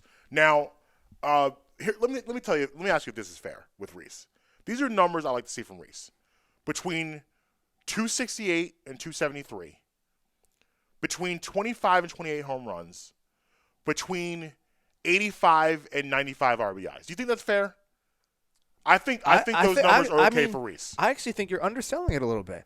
I mean, I'm okay with the average. About 270. I'd say about 270 in that clip. About 270. We can't be in 230s. We can't be doing that. No, it can't be down to. I say about 270. I want to see him hit 30. You said 25 to 28. I want him to hit 30. Okay. And I think he can be a 30-100 guy. Me too. Me too. I see him. You know what? I need Jason Worth out of him. Yeah. I need I need him to be the Jason Worth. Yeah. Now, obviously, he was not going to steal the bases, right. The different kind of things like that. Yeah, Jason Worth was a unicorn in his prime. Yes. Like, he did everything. He did, yeah. And that did everything really, really well. And it was a Rule 5 guy that you just happened to get that everyone pretty much had given up on. Well, I mean, it goes back to when he was with the Dodgers before he came to the Phillies. He had that arm injury. Right. That people thought he was never going to be able to play baseball again. Right. I mean, he missed almost 2 seasons just rehabbing his elbow. Right. And then was it Ed Wade that was still here maybe when they got him? Yeah. I believe it was still Ed Wade. Ed Wade is very influential in building that team. Yeah. The decision to not trade Cole Hamels when they could have, and the farm system of the Rollins, Utley, Howard, that was Ruiz. Ruiz. That was Wade. Worth, Victorino, yeah. Rule 5 guy also. That was all his fruits. I mean, literally, other than your third baseman, that whole team was pretty much homegrown. Right. Or Rule 5. Right. Because, I mean, your outfield was Burrow, center field was Victorino, Worth, and right field. Yep. So 2 Rule 5 guys, right. and your number 1 overall pick in your outfield. And you go like a couple pieces, but then you have at short, second, and first, I mean, the trio amongst the greatest trio of draft picks that you can have. Right. And then Ruiz behind the plate. Was Ruiz a Rule 5 guy as well, or was he a draft pick? Draft pick. He was a draft pick. Yep. Then you got Cole Hamels there, and then you just littered the rest around it. So, that team was built through the draft. We heard about Cole Hamels and Gavin Floyd years before they came up just for the fact that everyone was trying to trade for them. And Wade refused to do it. He refused to trade them. And a lot of times, people were a lot frustrated about the decision because they want to win now. But looking back, that was the right move. If you want to see something crazy, go back and look up Cole Hamels' high school statistics. Silly. It's absolutely silly. I bet so. And here's the thing. He's from San Diego. Right. San Diego is a hotbed of high school and college baseball. Yeah. Those warms, the Texas, Florida, California, those Arizona, the warm year-round states are hotbeds for baseball. Mm-hmm. And he's from San Diego County. Yeah. Like in the middle of it. Ridiculous. I'll tell you. I think he lost 2 games in his entire high school career. Yeah, I'll tell you a quick story. I played baseball in junior high and stuff, and I played for like the local township leagues, right, and a little bit and stuff like that. So there was this kid. His name was Aaron. I think his last name was Dredgich or something like that. Something like that. He was from California, which, like you mentioned, is a hotbed. And the reason why, because he could play all year round. Yes. So he was a pitcher. This kid came in, like his fastball was a reasonable fastball. Now it was the other stuff. Now, what do you say about baseball? Baseball, when you get to a certain point, anybody can hit a fastball. Right. Like if a pitcher's throwing a fastball at 98, you're going to be eventually able to catch up to that. Yeah. So, and that's anybody who really has baseball instincts will be able to hit a fastball eventually if they can. Like. Another side story, one of my friends' name was Dan Colonial. He had a pitching machine at his house. So we were messing around one day, and this is back probably like 8th grade. He turned it up to like 92. And eventually we're like just way off. But we started getting to the point where we were fouling him off. We couldn't hit him, we were fouling him off. But when we had a game that day, our coach was pretty upset because we were like 35 years early on fastballs. But anyway, when it comes to this Aaron kid, he threw a slider in like 8th grade. We had never seen a slider. We didn't know what that was. Oh, do you remember the first time you ever had a curveball thrown at you? Yes. I thought I was gonna blow my knee out. I almost tore my ACL. Yeah. Yeah, he was throwing curves. He was throwing sliders. Now, he ended up blowing out his arm in 10th, 11th grade because he was throwing too much of those pitches. Right. But that 8th, 9th grade, this kid was dominant. No one knew what to do with him. I mean, it was like, the Bugs Bunny cartoons where the ball's going all different ways and you're moving your bat around trying to get the ball. But like that California culture of baseball is huge. We got a lot of guys out there that played really well. In his whole high school career, Hamels gave up only 32 hits across the span of 4 years. That's absolutely stupid. He averaged 115 strikeouts a season. Do you think he had the changeup back then? It said that he had the. It said. Do you know what was in the scouting report? This is actually in his scouting report. Yeah. It literally said Cole Hamels could tell you, I'm throwing you a changeup, and you still would not be able to hit it. Yeah, that's how good it is. And in his career in high school, lefties averaged .101 against him. One of my favorite memories. And like I said, he played in a power conference. He played against other future professional players. Right. One of my favorite Cole Hamels memories, I got to sit down by the dugout and watch him pitch for a game.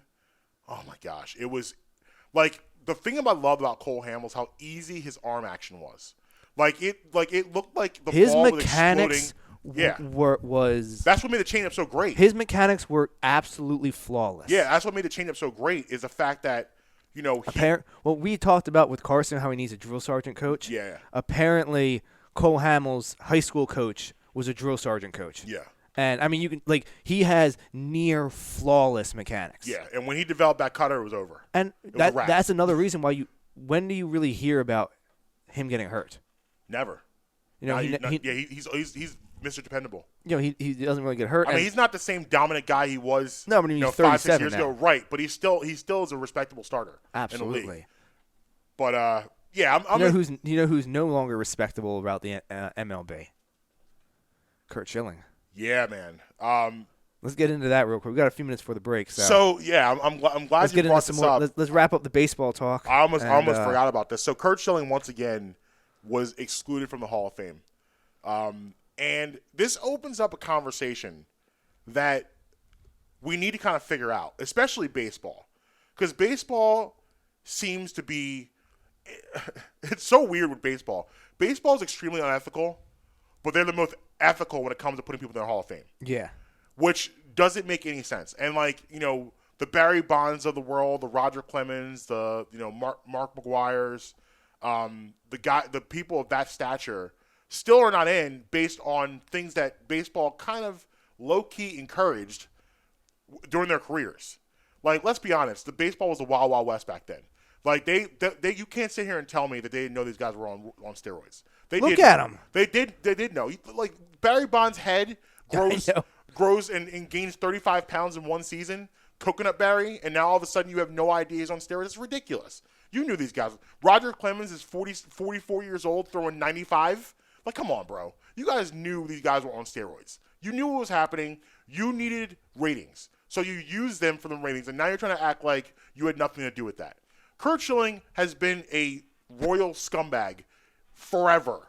Oh yeah, he's a bigot. He's a scumbag. He's all of those things. I heard a story today. This guy called in on the radio this morning, and he was like, he was a kid in '93. Yeah. So I'm assuming he's probably in his late 30s now, early 40s. Probably around my age. Yeah. So he's like I go to ask him to sign. He's like, I'm in like I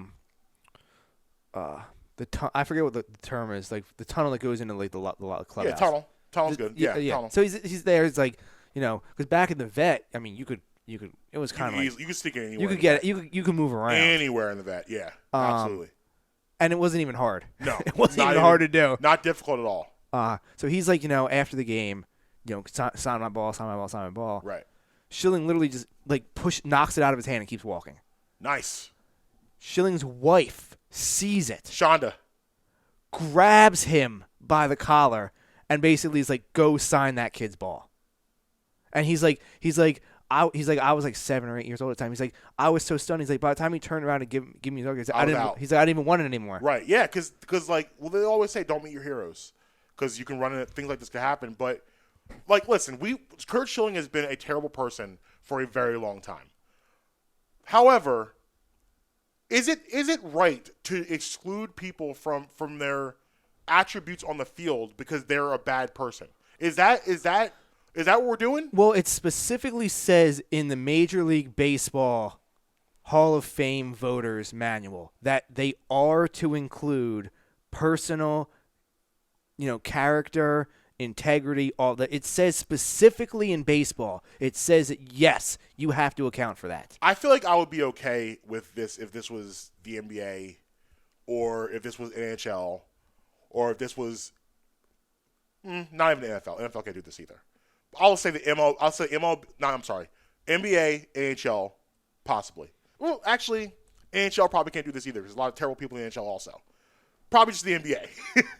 But I don't like the idea. I don't like the idea of an organization that's so unethical and has operated and done and just been on the wrong side of history for so long to be able to tell people, we think you're a bad person, you can't get in.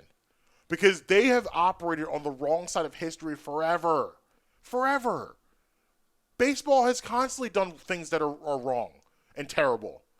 So you're going to tell me now that you're saying these guys can't get in because you think they're bad? Well, I think you're bad. You're all bad. You're in the same category. And baseball, I think, baseball's always kind of been a sport. They're getting a little better now. But it's always kind of been a sport that kind of turned their nose up at everyone else. Yeah. But why is that? What are you turning your nose up at? Their whole thing is don't mess with history, the history of the game. I actually, so when I was in college, I think it was either my last semester or my second last semester, you're just picking classes to fill out the rest of your thing so you hit enough credits to graduate. Right. And I was like, what do I need? I was like, I need some history classes. So I took a history of baseball class. Mm-hmm. And I thought that it was going to be like, I was going to be learning about, like, the Phillies. No, it was literally, like, the history of the sport. It literally made me, like, not want to be a baseball fan. Yeah. Like, when you learn about the things that happen and, like, how is Ty Cobb in the Hall of Fame? Well, how did that happen? Here's the dilemma that it comes down to is that you have this list of things that the criteria of which you can vote by. Yeah. And you have to take into it a player's character, their morale, and all that kind of stuff. Mm-hmm. But if you're doing that for incoming players, Right. at what point in time do you go back and put that filter on past players? Right. And here's the thing is, like, there is no right answer to this question. Like, I don't have the answer. I don't know. Listen, in my opinion, Barry Bonds is a Hall of Famer. I agree. Roger Clemens is a Hall of Famer. I agree. Mark McGwire's a Hall of Famer. I agree. Like, you got to put these guys in. I Especially agree. for the fact that you co-signed these things. But my issue is that how, like, how can you hold one era to one set of standards, but then not put that filter on a different era? You know what I mean? Yeah. Like, if you're gonna, no, I'm not, like you said, Curt Schilling is a terrible human being. Now, I'm not saying if you're going to hold Curt Schilling's personal statements and everything against him out of the Hall of Fame, Right. then you have to go back and filter out the terrible human beings in the Hall of Fame. Right. So, But that sets a terrible precedent. Like, it's just a bad situation. But Ty Cobb in 1910 faked an eye ailment late in the season just to protect his batting average. well, I mean, that's kind of funny. Just want to throw that out there. That's kind of funny. Like, hey, I don't blame him. I don't blame him for that. But quick break, last break of the show. Yeah, this is going to be a choose your own adventure for you, Justin. Okay. Choose your own adventure. So you decide after the break, do we go dogs or do we go bucket list? Choose your own adventure after the break. Brad in the morning, Marcus Bradham, Justin Emery. We'll be right back.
Welcome on back.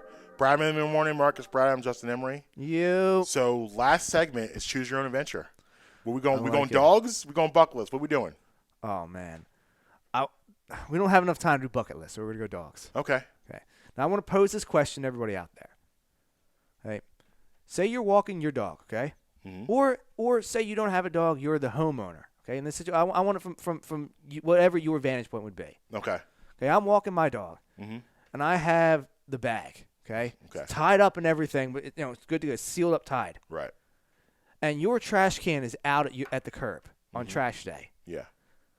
what's the etiquette for me to just flip it up and throw it in your trash can? Now, your trash hasn't been picked up yet. Right. Hasn't been taken away. I just flip and throw it in there. Okay? Rather than taking it to my house and throw it in my trash can, which is what I would do the exact same thing. Right. What's the etiquette on that? Like, is it... Now, personally, for me, I'm okay with that because that means it's not on my lawn or my grass somewhere, and I feel like you're being responsible.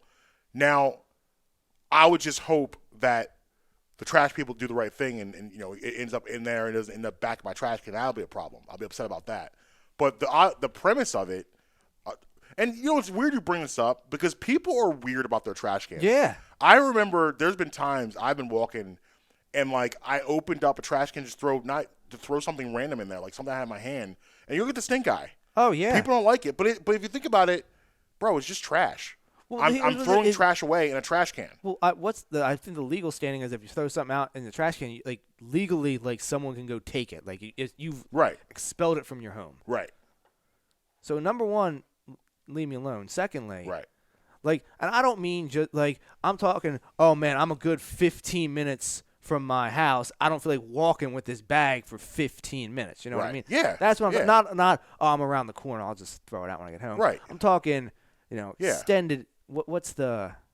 Because one time I actually got yelled at by this woman one time of all places. I was down on by Boathouse Row on Kelly Drive. Okay. And this woman yelled at me for throwing the bag out in the trash can by the picnic benches.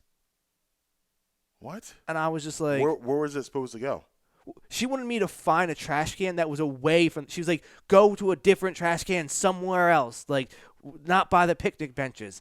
And I'm looking at her. I'm like, ma'am, I don't know if there's just going to be a trash can in the middle of a field somewhere. So this is where it's going to go. But she was ready to fight me over this thing.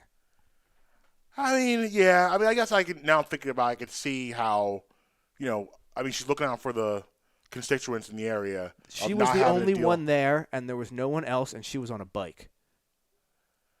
Karen had a problem that day. I mean, yeah, Karen needs to mind her business there. I understand her point of people sitting down eating their lunch, they don't want to smell that. But Karen needs to mind her business there. The thing is, if there was a bunch of people there, I don't know if I would have done it. Literally, no one was sitting there, and Karen came by on her bike and had to make a comment. But listen, let's be honest. White people are very comfortable getting involved in other people's business. They're very comfortable stopping telling you what you're doing wrong. I know. But that's a thing in the culture. Like if this was in a black community and you were throwing your trash away, do you, bro? I'm just gonna keep riding my bike. The white community is different in that aspect. Yeah, where I don't get it. The concerned citizen is taken to a literal magnitude where we feel comfortable telling you about yourself and what you're doing wrong. Yeah, I mean, especially around here. Yes. Mm-hmm. 2 separate times in my life, I have been at my own place. Right. And had to encounter some nonsense. Right. One time I had just got a new car. It was 2 days after I got my new car. Mm-hmm. Maybe even the day after I got my new car. Right. I'm sitting in, posted up out front. Yeah. I'm just sitting in my car, just, got the music up, feeling yourself. She comes, had to come over and say something.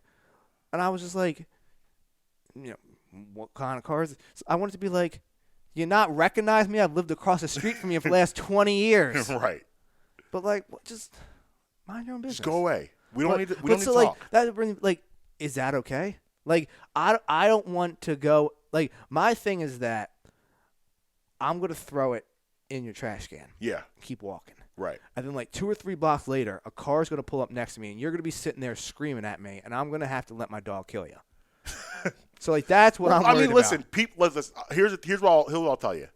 I don't have a problem with it, but be prepared for confrontation. But I guarantee you, somebody's going to and people always see you at their trash can. You always get caught throwing some. I always notice someone's watching you in the trash can. But I don't know what they think you're throwing in there. You're throwing an M80 in there? I'm just putting my trash away. If I put an M80 in there, you have much bigger problems to worry about because I'm blowing that thing up. Facts only. But listen, we've had a great show today. The thing is, now you got out here giving me ideas. Don't watch the local news. Special thanks to Chad from the Realest Podcast Ever. Yes, like to Justin Grasso. Justin Grasso for joining Illustrated. us. Yes, absolutely. Tomorrow, Hockey or no? Hockey or no. Also, listeners, join the show. Got a Yes, number. sir. 215-309-9693. Yes, that's how you get it in starting tomorrow if you want to call in. And listen, you're going to be able to talk about whatever you want. If we brought up something a week ago you want to yell us about, you do that. If you brought up something today, yesterday, whatever. Nothing is off the table when you call in this show. But if you do say something that's incorrect, I will point it out and I will laugh at you. But call. But yeah, please do call. I want to talk. Follow me at Marcus B. Tweeting everywhere. At Justin Emery Show everywhere, anywhere on the Bluebird app. You'll get a response. Follow Brad and Emery Pod everywhere. And until next time, you can be with us or you can be against us, but you're never going to stop us. Late.